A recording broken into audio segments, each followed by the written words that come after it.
Open your ears and lube up your butthole. It's time for the What Do We Call It podcast. Now, here's your host. It's Jmann.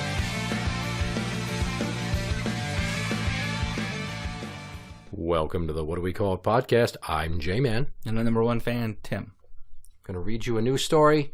Do you know who Larry Nassar is? No. He is the disgraced former Olympic doctor for the female gymnastics program who was accused, charged, convicted, and sentenced for sexually molesting, I believe it's like close to 200 girls over the span of years. I think it had to have been years. Many years. Not like 2 or 3 years, like many years. Okay. So this guy's serving essentially a life sentence now because the amount of years they gave him, he'll fucking die. I think he's serving like a 76-year sentence or a 68-year sentence. Why even let him live? Exactly. So, a story broke recently to, further deepen the rabbit hole of this saga. Officials from USA Gymnastics created what Larry Nassar's attorney dubbed false excuses to explain why he was missing from major competitions and events in 2015. Instead of revealing the former team physician was facing a probe for sexual abuse. Okay, so they were trying to hide it. This shit exploded in 2017. 2 years prior, he was under investigation. But he wasn't, it doesn't look like he was actually at competition. He wasn't having direct contact with any of the They took him out of being there for the U.S. P&G Championship, right? So, basically, 2 years before the scandal exploded, he was under review, and USA Gymnastics kind of swept it under the rug by creating excuses that would not draw attention to what was going on, because I think they basically knew what was going on at that point and knew there would be this deluge of more accusations. Mm-hmm. So it's just like every single time now. It's like one person comes out and it's 2, 3, 4 others that are like, no, I was too. So they said that they wanted to investigate it thoroughly but discreetly. So they wanted to secretly cover their own ass and also probably hoping they could just look into him. Yeah, hoping that it would be like, bye-bye. And then, he decided to retire early. No, they had excuses like he was sick or he had to devote time to his own private practice. Yeah. Right, shit like that, diddling female gymnasts by going to training rooms, going to their hotel rooms when they're away at competitions, things of that nature. I mean, he would frequently penetrate them with his fingers without a glove on, and somehow that was supposed to be some sort of medical procedure that would relieve pain and stress and shit like... Right. Oh, good Lord. Right, like he... And these people fell for it? Well, here's the other thing, is that the parents... People are saying, well, the parents must have been complicit in all this. No, the parents were being kept away by a lot of these people. How many parents go with their child for a huge team event for something? Not very many. Those are the parents that do go, their children are usually safe. So Nassar, once the excuses were made for why he wasn't going to be there, in his own defense, via email, tried to say that he wanted to resolve the situation as quickly as possible and move forward with the sense I will need to be at the USA P&G Championships in Indianapolis. So his lawyer basically is saying they made excuses for why he wasn't there. I don't know if this is a ploy. It's probably a ploy to say, well, they could have stopped it. So to throw some of the the civil litigation their way. Well, was he still in contact with the participants, or was he? I mean, like you said, it says he wasn't at the events, but that's just an event. Was he still working with them behind the scenes, training and all that, still having access to the victims? That's where I think it would make a really big change. Well, it went from him being a doctor for USA Gymnastics to suddenly he's not with them anymore under mysterious circumstances to he's working at Michigan State. Which is why Michigan State got swept up in this shit, because it happened there too, and they didn't do enough to prevent it. Kind of like what happened with Penn State and Jerry Sandusky. Mm-hmm. Yeah. Where they clearly knew something was up, but they didn't do enough to stop it because no one wanted to accidentally ruin it if they were wrong. And by it, I mean his reputation. Yeah. So that's not the whole reason for this episode. This story is my segue into my deeper point. Okay. Do you remember the Sochi Winter Olympics in Russia? That was, what was that, 4 years ago? Something like that. I think so. I know I heard rumors when a lot of the teams got to Russia. Russia built these hotels specifically for the athletes, and like the hotels weren't finished. Right. And the wiring was hanging on the walls, and toilets didn't work, or there was no toilet. Yeah. And just a bunch of horrendous stories from it, and pictures and video. On top of that, they had fake storefronts that they built to kind of flesh out the Olympic Village.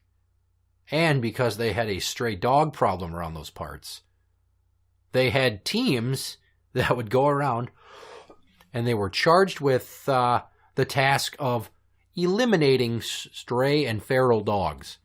Okay. Shooting dogs, basically. Yeah. And the athletes are like, no, fuck that shit. We want to adopt some of these dogs. And they did. Not why I brought that up. It's just, look at the amount of horse shit that a country has to go through to get ready for an Olympics. So they bid for these Olympics. And then they have to get the money. And then they have to take that money and bid for contractors to build an Olympic Village or build facilities. Kind of like in Rio, where they had the pollution problem and the rowing teams couldn't go in the water. Or they had all the fucking facilities they built. This is basically a third world country that was given the chance to host an Olympics, basically bankrupted itself to build the Olympic infrastructure. And then, once it's over, boom, gone. Like, I remember there was an event, a swimming event, where suddenly the pool turned green. They had to stop the event, drain the pool, refill the pool, rechlorinate the pool, and restart the event the next day. What was the reason for the water turning green? Somebody used the wrong chemical to treat the water. Jesus. So. People wonder why I don't want to travel all over the world. Right. So we just had the Olympics in Seoul, South Korea. Winter. It was winter. The Winter Olympics there. And a lot of people, and by people I mean athletes, specifically American athletes, were very apprehensive of going over there due to the tensions between our government and that of North Korea, the next door neighbor to South Korea. Mm-hmm. Yeah. So people were nervous about going. And it has never made sense to me why we still have the Olympics the way we do. Where countries bid, cities host, new facilities are built every fucking time, and then when the Olympics are done, they're just basically left to rot or struggle. I mean, they don't... If you look at Rio, especially, a lot of the facilities aren't being used. No, that one in China, what do they call it, the Robin's Nest or whatever? What, Beijing? I think it was Beijing. They built that building that looked like a nest. Kind of. I saw a bunch of pictures of it. It doesn't do anything anymore. It just sits there. So, when it seems like the Olympics are not necessarily still in existence for the sake of competition or national pride like they should be, but in reality the IOC looks at the host cities and where can we get the most bang for our buck? The Olympics have become essentially all about money. And I honestly... Well, hosting the Olympics has become all about money.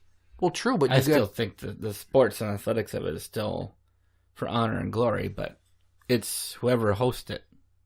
Well, then you also have to look at the tax implications of winning a medal. And some of these people pay just exorbitant amounts of money for taxes based on the cost of their medal. Why should the athlete pay the tax on it? Yeah, I don't know. Some do, some don't. It varies country to country. I just think the whole process is fucking dumb. I get that people want to compete in that. But would it not make more sense for the IOC, that's the International Olympic Committee, to choose a permanent site, dedicate funds to build infrastructure to support the games repeatedly, with a percentage of cost incurred per country based upon size, population, and participation, Kind of like we have the UN. Like we pay for most of it. Well, the point being, why is there not a single site? Why is there not an Olympic site? Why don't we just choose one? Yes, you might say, it's unfair that one city gets to host all of that all the time, but you split up the profits and it goes to the, countries that participate based upon size of participation. They could pay the tax on the medals. It would just behoove them to stop this constant rat race of putting up presentations and trying to get everybody's hopes up. And the cities that want to host, like Chicago, wants to host one here coming up. Well, that's because the Obamas made a bid for it back. It was Rio de Janeiro and everything. They wanted Chicago to host, and because he's from Chicago, But what was a very little known fact was, the main reason why, I think, was he owed favors to people for his career. And a very close friend of theirs who helped him with his career a long ways was actually one of the governor. No, not the governor. The mayor of Chicago? No, not the mayor of Chicago. It was broke up into districts, like a county commissioner or whatever. Okay. The district where it was the proposed site where they were going to build for the Olympics, should Chicago be chosen, was owned by a friend of his that was going to profit millions of dollars having it built in her district. And Obama's like, well, we'll do it in Chicago and we'll do it in this district here. Here's some property and everything. All research. Well, no, it's somebody that he knew that he owed a favor to. So when we weren't hosting it, it was given to Rio de Janeiro. I was laughing. Right. Because, it's like, screw you. He really thought he would just get it just because he was from there and he was the president of the United States. I just don't see the point anymore. That it's set up with the issues that they have in building and maintaining these structures that are used for 2 weeks, 2.5 weeks, and then blah.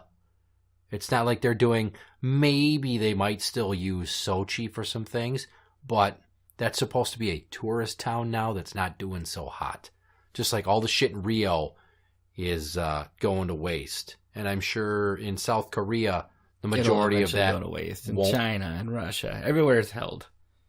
They're talking about doing another one or trying to make a bid for, L.A. Right. Give all the athletes bulletproof vests. Well, I'd say that's probably more in Chicago, but both. The point being, there's so much land up in Canada that has perfect winter weather. Yeah. We could use it. They could train there. Like the IOC could use its power and funds to select a single home site. And they would actually save money even just having update facilities, like equipment for sound systems or timing systems, for those events where it's timed. I agree with you. For the life of me, when there's scandals like this fucking USA Gymnastics thing, that shit goes way back and it's going to cut super deep. And Larry Nassar, he's the linchpin of all of this fucking falling apart now. I'm willing to bet it would be more accusations against other people involved with it. It won't just stop at him. And I'll even throw out this quick little blurb, too, and you don't even need to respond. We're not going to go down this rabbit hole. Okay. But just so you know, if you weren't aware, after Sochi, a bunch of Russians tested positive for dope, so they weren't allowed at the South Korean Olympics. And there was a bunch of fucking back and forth between the IOC and Russia, and there were the athletes from Russia, but Russia itself was not represented. Mm-hmm. So, and they're not the first people to get busted doping for performance-enhancing drugs. So with that, I mean, even the competition's tainted, so why do we need the fucking Olympics? I don't know! Now, here's a selfish reason why I don't want the Olympics to happen anymore.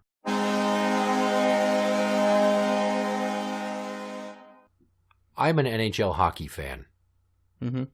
And on years when there are an Olympics, the season is interrupted for roughly 3 weeks while these athletes from pro teams go to compete, which now it has changed to only amateurs will compete for the United States.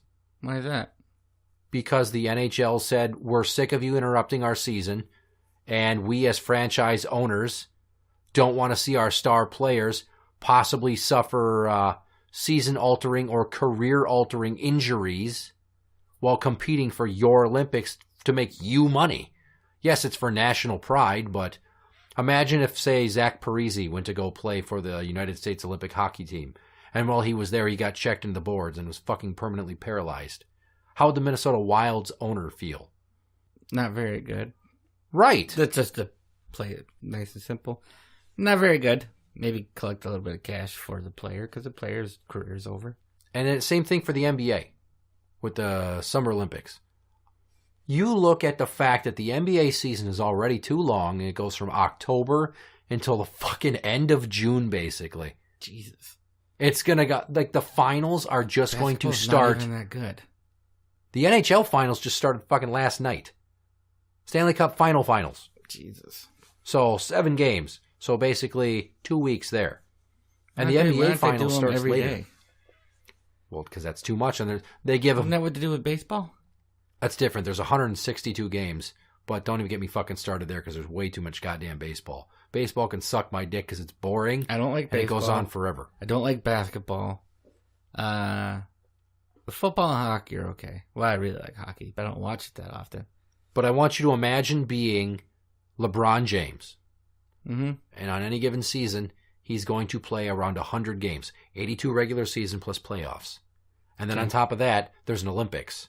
So as soon as the dust is settled on the NBA Finals, they are going to go and compete.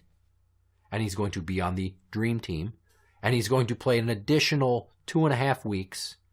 Not a lot of games, but still, the mileage they're putting on these athletes. They're still only playing 100 games a year. Dude, that's a fucking lot. Whatever. Imagine, okay, last night he played every minute of Game 7 of the Eastern Conference Finals. He's 33 years old. He went for 48 fucking minutes. Okay. To compete at that level, the highest level of a sport, the entire fucking match or game at that age. I would say that was the coach's fault for not giving him a break. You don't know enough about LeBron James. The coach doesn't run that team. LeBron James runs that team, and he calls his own shots. That's his fucking problem, then. All right. But I don't think it's that big of a deal. Well, imagine if your boss wanted to showcase your organization for some state pride thing against similar organizations. And to do that, you went from working 5 days a week, 10, 12 hours a day, which you're currently doing, to suddenly, well, we're going to need you on weekends too, to train for this and train for that. Yeah, it'd be a bummer, but it's part of the job. Am I being too selfish in saying that I think it's great that the NHL will not allow their athletes there anymore? Or does it make more sense on a grander scheme? Not just because I'm a hockey fan, because the NBA should fucking do it too. They should fucking save all of that shit for college kids. Because as it is now, there's the NBA one and done rule, which I don't know if you realize that, what that means. One Olympic game and they're done? No. The one and done rule is that kids would have to be a year removed from high school before they can apply for the NBA draft, declare eligibility. Okay. So years ago before this rule, you had people that would come right from high school sometimes. So like Kevin Garnett did it. People used to play a lot more seasons of college basketball than they do now. These kids, they just want to make their money. It's all about get to the NBA as fast as possible, make the money while I'm young. They don't spend the years in college getting better, perfecting their game, bringing it up to near pro level. They just want to get that one and done requirement and then boom, go to the NBA and get the payday.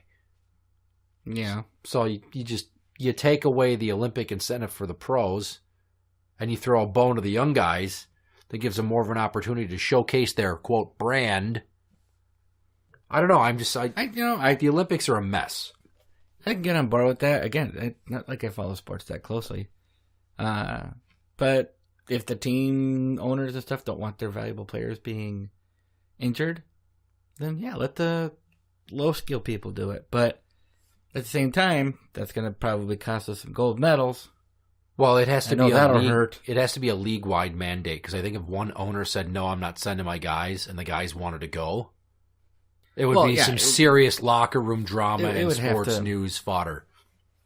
Well, like the NHL as a whole has said no, right? The NHL has said that pros will not be in the Olympics anymore. So basically, American Olympic Committee said, we're going to go with amateurs in a deal with the NHL. Isn't that what they did with the 1980 the Miracle?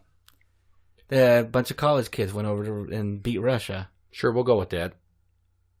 It sounds like it's the same thing. Well, the point being is with, and I've already stated this, with the disruption in American pro leagues, that's me being selfish as an American, with the amount of shit that has gone on with USA Gymnastics, and with all of the bullshit that is involved in bidding for an Olympics, paying for an Olympics, and then the aftermath of an Olympics, it does not make sense to continue things on the way that it currently goes on. Yes, and I would say in relations to this doctor, physician, whatever, women should only be working with women athletes, women doctors, female doctors, and male should only be working with male athletes. What if it's a male that has penis chopped off and now identifies as a woman? You're not allowed. You're not allowed? Can't figure out your own goddamn sex. You're not going to be toying around with other people's. Fantastic. Way to turn it transphobic. The difference, not transphobic. It's just to be safe. The difference between the Olympics now and, say, the World Cup, which is, in different countries when it happens, is that most of the world plays soccer and has pro soccer leagues. It's getting very, very popular here. Yes, but they don't have to build whole fucking Olympic cities for the World Cup. They just... No, they don't. They use what's there. That and they stadium there looks nice. Let's go there. Fancy some shit up, but I don't know. I think it's almost to the point where I think that the U.S. should be like, you know what? We're good for a bit. However, in the gymnastics realm of things, I don't think they're going to have a choice. Shit got very real, and it still hasn't. All the pieces, chips are still hitting the floor. Yeah. Things to think about because you have daughters who are in gymnastics. So what I'm saying is, fuck you, the Olympics. Interact with the show on Twitter at What Do We Call It? That is at What Do We Call It? You can find us on Facebook at facebook.com/group/What Do We Call It podcast show. For the What Do We Call It podcast, I'm Jmann. I'm number one fan, Tim. And that's the end.